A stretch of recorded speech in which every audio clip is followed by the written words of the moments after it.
बीवी ने शौहर को मैसेज किया, आते आते एक डबल रोटी, 6 अंडे और पैम्पर लेते आइएगा। सब्जी वाले से 1 किलो आलू, 1 किलो टमाटर, आधा किलो भिंडी। भिंडी ज़रा देख कर लीजिएगा, अपनी आँखों के साइज़ की चुंदी चुंदी ज़ीरे जैसी मत लीजिएगा। आधा किलो खीरे भी ले लीजिएगा। खबरदार जो अपनी अकल का इस्तेमाल किया, पिछली बार भी खीरे की जगह तोरी उठा लाए थे। दुकानदार से पूछ लीजिएगा। फल में आधा किलो अंगूर और 1 दर्जन केले, 1 लीटर दूध और आधा पाव दही। और हाँ, शहला ने आपको सलाम कहा है। शौहर का फ़ौरन जवाब आया, कौन शहला? बीवी ने जवाब लिखा, कोई नहीं, बस चेक करने के लिए लिखा था कि आपने मैसेज पढ़ा कि नहीं।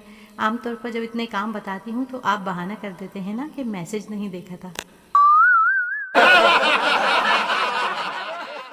शौहर ने खाना खाते खाते नागवारी से बीवी की तरफ देखते हुए कहा, ये कैसी दाल पकाई है, ना नमक ना मिर्च। तुम ना सारा दिन बस मोबाइल में ही लगी रहती हो, कुछ पता ही नहीं चलता क्या डालना है क्या नहीं।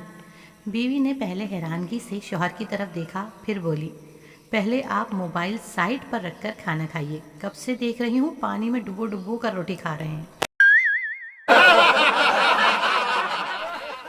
एक औरत बाग में सैर कर रही थी कि अचानक उसकी नज़र झाड़ियों में फंसी हुई एक चिड़िया पर पड़ी। उसने चिड़िया को बाहर निकाला, जो दरअसल एक परी थी। परी उस औरत से बोली, मैं आपकी 3 ख्वाहिशात पूरी करूंगी, लेकिन आप जो कुछ मांगेंगी आपके शौहर को वही चीज़ 10 गुना ज़्यादा मिलेगी। औरत को ये सुनकर बड़ा गुस्सा आया। खैर, उसने कहा, कोई बात नहीं, मेरी पहली ख्वाहिश ये है कि मैं दुनिया की सबसे खूबसूरत औरत बन जाऊं। परी ने कहा, सोच लें, आपका शौहर 10 गुना खूबसूरत हो जाएगा।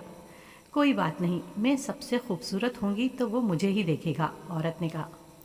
परी ने कोई मंत्र पढ़ा और औरत बेहद खूबसूरत हो गई। मेरी दूसरी ख्वाहिश ये है कि मैं सबसे अमीर हो जाऊं।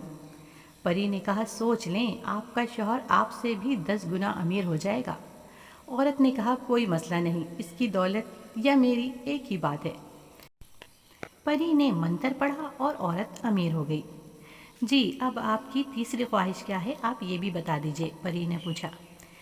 मेरी तीसरी ख्वाहिश ये है कि अब मुझे एक हल्का सा हार्ट अटैक हो जाए। इस कहानी का सबक ये है कि ख़वातीन बहुत चालाक होती हैं, उनसे ज़्यादा होशियारी अच्छी नहीं।